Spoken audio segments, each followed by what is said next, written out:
with Susan Boyle. And it's not just because she's such a gifted singer, but she embodies what we're talking about here today. She had a dream since she was 12. She had people who laughed and didn't believe in her, but she believed in that dream. And that's the takeaway. They're going to laugh. Let them. It's because you're going to surprise them. You're going to show up and you are going to sing. You are going to sing that message. You are going to sing the song of your life, and you are going to be amazing. And that's why we are here today. So coming up next, we are going to continue that mastery. Once this little lady finds her eyes here, you'll have to forgive me. I think some of you might understand a little bit about that. Getting older. Business with the eyes. So part of mastering your life and elevating yourself and empowering yourself, we all would like to have a little wealth in our life, wouldn't we? Yes. We got this one for you. Patricia Allen. I met this dynamic woman just a little bit ago, and she is phenomenal. She is a wealth advisor, international authority on financial education and empowerment for women. She's a global speaker specializing in helping women navigate that complex world we were just talking about of finance and wealth management. She's been doing it for over 26 years. She is the author of Welfare to Wealth, the money story I never wanted to tell, inspiring women into a deeper level of power to change the way that they think about money and creating financial wealth. Patricia is the host of the Wealthy and Wise TV show on the Win-Win Women's Network, and her vision is to create a world where every woman is inspired and motivated beyond their fears and is confident to make financial decisions to create the life of their dreams. This woman is a mother of 2, grandmother to 6, and I don't believe it, I think she's lying, great-grandmother to 3. Her motto, when women control their finances, they control their destiny. Come on up here, give it up for Patricia Allen.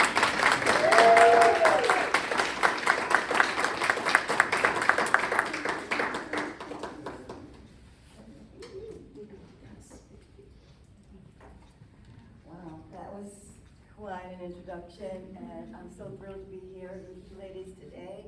I am passionate about women and wealth and building their wealth and building wealth and becoming more confident in their financial futures. So let's get started.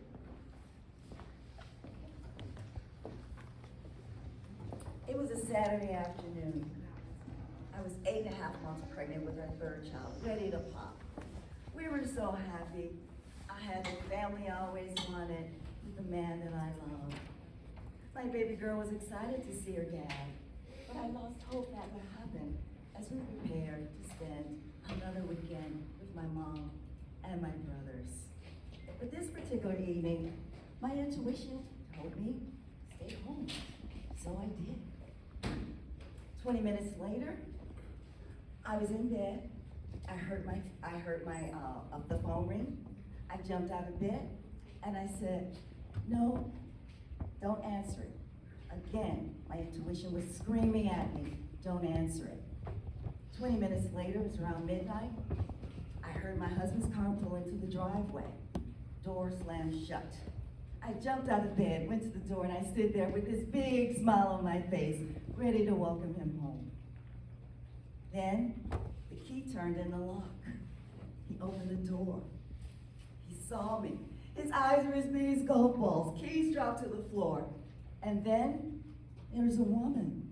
Another woman. I was in total shock. How could you do this to me? It was like a hot knife slicing through my heart. I found myself exactly in the same position as my mom, on welfare, no education, no skills, no job. According to a study done by the Huffington Post, 50% of women live without a spouse. And at some point in their lives, they will likely be living without the finances because they are divorced, widowed, or have never been married. And what that means is you have to plan for a future where you may be the only person that you can depend on. In this new future, money is your new spouse. Since my wedding day, I've made vows to love, honor, and respect my husband, for richer or for poor, for better or for worse. But my husband evaporated on me when I needed him most. So I had to take vows. I exchanged vows with this new reality to pay attention, respect, and value my money. I've been faithful to those vows, and money has been faithful to me. Since you were a little girl, you planned your wedding, you planned your career, you planned to marry the man you wanted to marry, what he would look like, what your kids would look like, what kind of house you would live in. But on the flip side, making preparations for a long-term financial future that's secure is usually not in those plans. So if you did not plan your money, pay attention to your money in your younger years, don't worry, it's not too late to start. And that's why I'm so excited to be here today, to talk to you about how you can nurture your money so that it will be faithful to you and stay with you till the end. A long and fruitful courtship with your finances is ahead, starting with 3 steps. Number 1, pay attention. What you pay attention to grows. What you want and receive from your partner, who I will call Jody, is what you should want and give to your money. When Jody comes home, how many times have you ignored him? Made him feel as though he didn't exist? Yes, I see some heads nodding out there. Instead of leaving him, instead of him leaving you, Jody just checks out emotionally. He will stop investing in the relationship, leaving you feeling detached and unwanted. When money is just another thing, it has to be married to a commitment. When you stop making that relationship a priority in your life, it will abandon you. And that's true for your money. If you ignore your money, like you ignore your finances, money will stop being faithful to you. So let's get started with those 3 steps. Pay attention. Pay attention to your money mindset. Become best friends with your money mindset. Money is your friend. If I treat money with welcoming kindness, it will always be there for me when I need it. Do you ever call? If you don't call, if you don't write, or you don't hang out with your money, except when you need something, money will stop returning those calls. Do you write? Do you call? Do you hang out with money when you don't need something? You can't leap a ladder or hurdle without seeing it. And the same thing applies to your money. You have to see your existing attitudes to your money in order to be able to make money your best friend. So let's try this. For 1 week, document what you're thinking when you make a financial decision every single day. At the end of the week, look for patterns that reveal the type of beliefs and behaviors. When you think like you don't know what you don't know. So let's say, for example, you bought 3 pair of red shoes simply because they were on sale. Yes. Oh, yeah. So ask yourself, did I make these purchases because I needed them or was there for some other reason? And when you do this type of self-analysis, you'll be able to identify the beliefs and behaviors that you need to change. Start taking a look at your money mindset, prospecting, uncovering the thoughts about money. And when you do this, you'll gain clarity on how to change your money mindset. This way you can achieve your goals if you know what you're thinking about your money. So take a look at your money, approach it like an anthropologist, inspecting your underlying behaviors until I can identify and be relatable to what you need to change. Financial success starts with having a positive money mindset. Pay attention. Pay attention to your taxes. So you might be asking, why do I need to pay attention to my taxes when I'm many years from retirement? Well, the answer is simple. Tax planning takes in considerations the timing of income, where you hold your investments, and which investments you decide to tap into first for retirement income. Where you hold those investments can be in taxable accounts, tax-deferred accounts, or tax-free accounts. So let's take a look at those categories and go into some detail. And you might want to take notes on these categories. Taxable, which are holdings that you are required to pay income taxes annually, like a brokerage account or some savings or investment accounts that produce interest or dividends. Tax deferred are holdings which you are only required to pay income taxes when you withdraw or they're being distributed to you, like a 401k or 403b. And tax rarely are holdings which are rarely, if ever, you're going to be taxed on.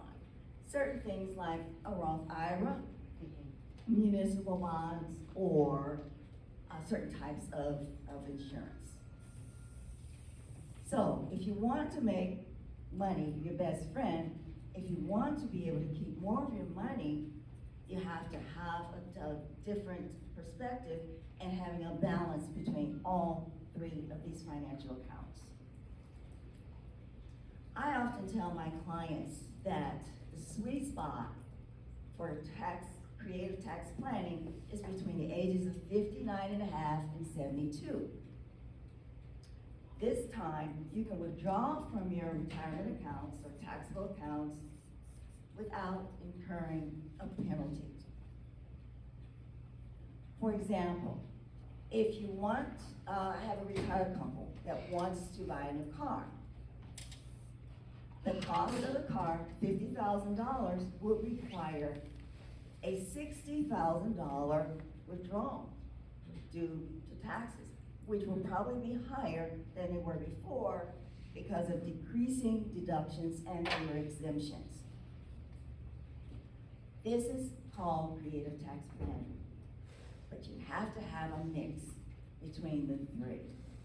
You might want to be able to, you'll be able to have, pick which accounts that you want to take your income.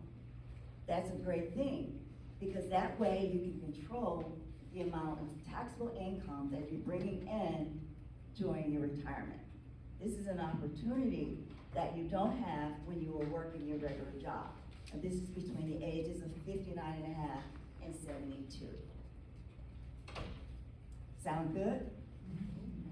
But I have to tell you, this is a great way of flexibility in your life, but you cannot consider these strategies if you haven't diversified your taxable income between taxable and tax deferred. You have to have a combination of taxable income, taxable accounts, plus something like a 401k or an IRA. So, take that in consideration. You need to have a combination of those three. Pay attention to building your network. I want you to think like a billionaire who is in control of tracking their network. Who wants to be a billionaire? And you're in the right place. We're going to talk about building your network. Your network is an important number because it describes the nature of your current condition, the business of you. Most companies, they value their businesses and they call it equity or book value. In personal finance, it's called net worth. They are the same thing. Personal finance. And this number is important, like I said, because it tells you how the business of you is growing over a period of time. So let's talk about how we can build our net worth. You have to think about subtracting what you owe from what you own. And that's how you get your net worth. So here's the formula. Write out your assets, everything that you own, your investment accounts, savings accounts, your value of your home, the value of your car. Add them all up and you have your net, your assets, your asset values. And then now it's time to look at your liabilities. Now, I know this might feel a little uncomfortable for some of you, but you have to do it. List your liabilities, how much you owe on your home, how much you owe on your car, credit card loans, personal loans, student loans, all of those things. Add them all up and you subtract it. That you get your net worth. Make sense? Yeah. Think about this. If you have $2 million in savings and investments, and you have $2 million in mortgages and debts, your net worth is? Zero. Those numbers sound great, but when you do the math, zero. I cannot stress the most important financial number in your life is not your income, it's your net worth. So how do you build your net worth? Invest in appreciating assets. Spend less than you right. Live below your means. Live below your means. If you do this for a few decades, your financial self will. Thank you.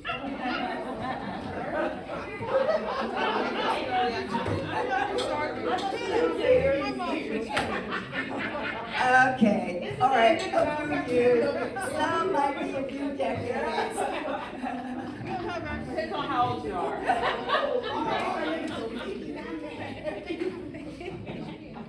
I'm covering everybody. All right, you in your 20s, your 30s, all the way. So that's what we're gonna do. Okay. All right. So we build our network. We're in good with our taxes. So this is what you have to pay attention to. Next, number 2. Respect your money, and in return, your money will respect you. Write this down. Respect your money, and in return, your money will respect you. Do you respect Jody? Do you want Jody to respect you? It's all reciprocal. Jody needs to be treated with care. He needs to know that his life matters. He needs to be acknowledged. What happens when you disrespect Jody? He will leave you and find someone else that will give him the love and the respect that he deserves. You see, when money is managed properly, it has the power to grow and take care of you for many years. Managed poorly, it will atrophy and create an uncertain financial future. So we're gonna follow these tips. Respect your money and give the same attention that you would give to your kids. Number one, stop spending the equity on your home. It's not a piggy bank. Check. Tapping into your home equity has its advantages as well as disadvantages. Because you can use that tap money to fund another expense or pay off other high interest debt. Used poorly, you'll get a poor return on the dollar, and you could possibly lose your home. Home equity loans are a good thing.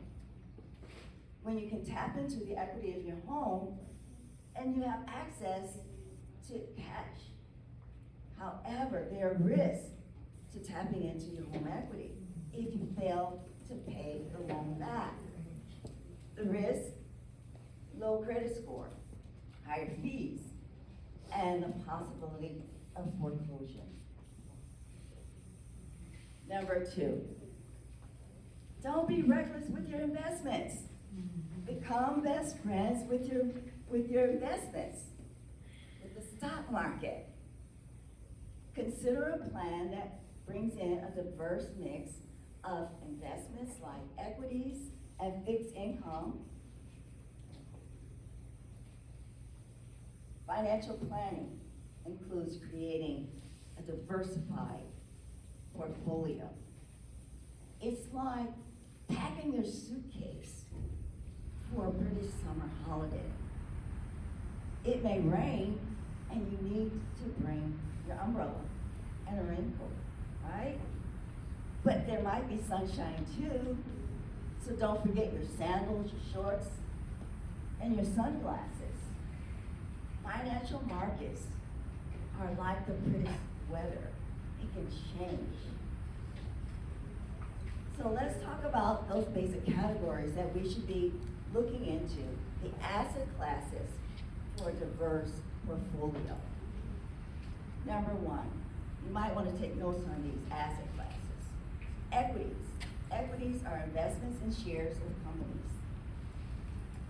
Bonds, investments that pay you regular income. Real estate, investments in vacant land and property. Commodities, investments such as oil, gold, mining, agriculture, and then we have alternative investments. Investments such as private equity and hedge funds. These are outside of your traditional asset classes, but they're still a part of it, and it requires a special type of advisor to monitor those particular investments. So let's consider this. Stocks will fluctuate, yes. They will go up and they will go down. But it only matters if you sell your holdings. They will fluctuate, even the best will tumble. Again, it will only go down if you sell your holdings. So consider the rule of the roller coaster with investments. You only get hurt if you jump on.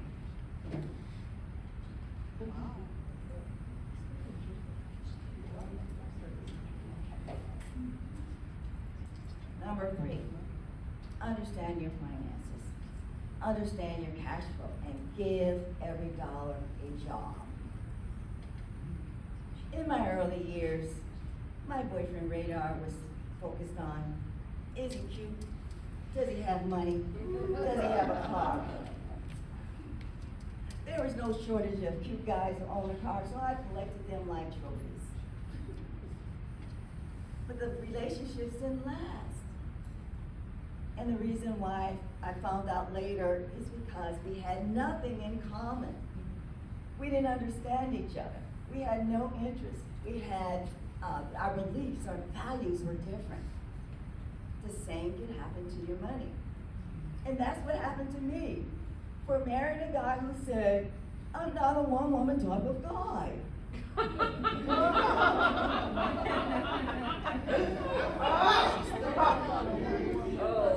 They did tell me that. Yes. So if you find yourself in relationships with with this guy who's so far detached from your values and your interests, but you think you can fix him? No. No, you can't fix him. So you can't fix him.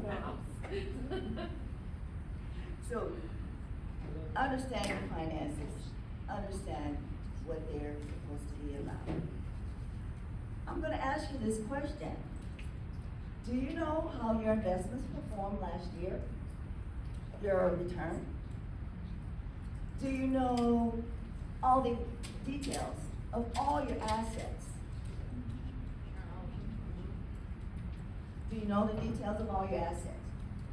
Anybody in here, raise your hand if you know how your investments performed last year. Wow, congratulations, there's 3 of you. Congratulations, because you seem to be on top of understanding if your investments paid off. So let's take a look at this a little bit closer. When you look at your investments, do you understand them? So let's take a look at how we can double our money. Has anybody heard of the rule of 72? Rule of 72, great. So you understand, it is a quick formula to determine the number of years it would take for your money to double. And how do you calculate it? It's based on a certain return. You take the number 72 divided by the number of years that it will take to double your money. And the result is the number of years for your money to double. So for example, you're promised an 8% return. You divide that by 72 and you come up with 9. That's 9. So if you invested $1,000 and that 8%, your money will double in 9 years. It will be worth $2,000. In 18 years, it will be worth $4,000. In 27 years, $8,000. Does that make sense? Yes. So that's important to understand how you can double your money. And if you can't figure this out, contact your financial advisor. They should be able to help you to grow your money and build up those investment accounts. This is the rule of 72. In closing, I want you to think like a billionaire. Keep track of your net worth. I want you to acknowledge you don't know what you don't know and get committed to becoming financially savvy. That is the best way that leads you to confidence. Take care of your money like you take care of your kids. Better than you would take care of Jody. Amen. If you take care of your money, love, respect, honor it will be faithful to you and stay with you to the end.